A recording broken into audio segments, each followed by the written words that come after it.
Plus de 6 Français sur 10 s'intéresseraient à la généalogie et auraient déjà entrepris des recherches sur leur famille ou leur nom. Dimanche dernier, le salon de l'édition historique et de généalogie à l'espace Vauban de Gravelines a permis la rencontre de la petite histoire de chacun avec la grande histoire de tous. Vous avez le plan de cadastre de la ville de Gravelines en 1835. Et sur ce plan, vous avez les numéros de parcelles qui sont indiqués. Et à l'aide de ces numéros de parcelles, vous pouvez retrouver les propriétaires. En cherchant sur d'autres documents disponibles en ligne sur le site, du type recensement de population, on peut identifier la composition des foyers. Donc tout le monde peut venir? Absolument, tout le monde peut y accéder directement en ligne. Oui. Et puis si vous voulez avoir plus d'informations sur la vie de votre commune, vous pouvez venir aux Archives du Nord et vous trouverez d'autres documents. Encore plus près, les associations locales qui, comme l'association Part de Mémoire de Bourbourg, collectent, sauvegardent et partagent. Nous présentons des choses qui sont très spécifiques à Bourbourg, comme des cartes postales, comme le travail qui a pu être fait avec l'association sur tout ce qui peut se passer dans notre ville, les rues, les places, qu'est-ce qui s'y passait, quand, tous les événements historiques de quelque époque que ce soit.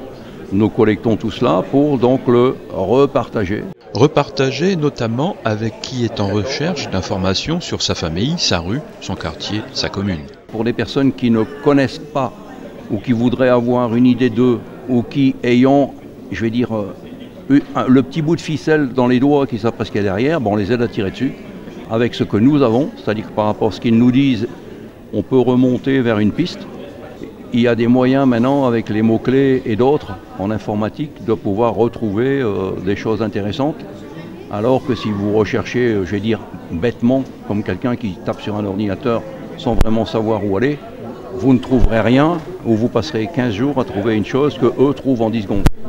La mémoire se partage aussi comme une histoire particulière d'hommes ou de femmes devenus par la force des choses des personnages que l'on veut perpétuer, à l'image de Patrick Sadi-Lecointe, petit-neveu de Joseph Sadi-Lecointe, grand nom et pionnier de l'aviation française. Mon grand-oncle était un pilote de la Première Guerre, Sadi-Joseph Lecointe, et que j'ai fait un musée à sa mémoire à Beaucamp-le-Jeune, près d'Aumale, dans la Somme.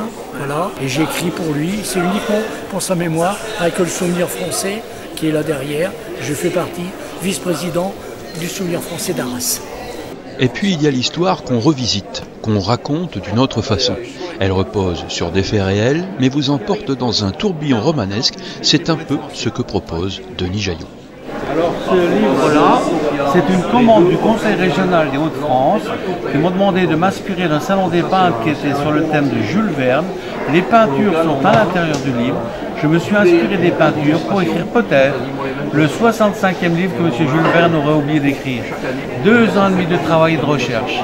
On part de la première croisade qui part d'Abbeville, 1090, jusque nos jours. Histoire familiale, histoire locale ou régionale, ce sont nos souvenirs, notre mémoire qui se sont racontés le temps d'un salon à la Seine-Vauban.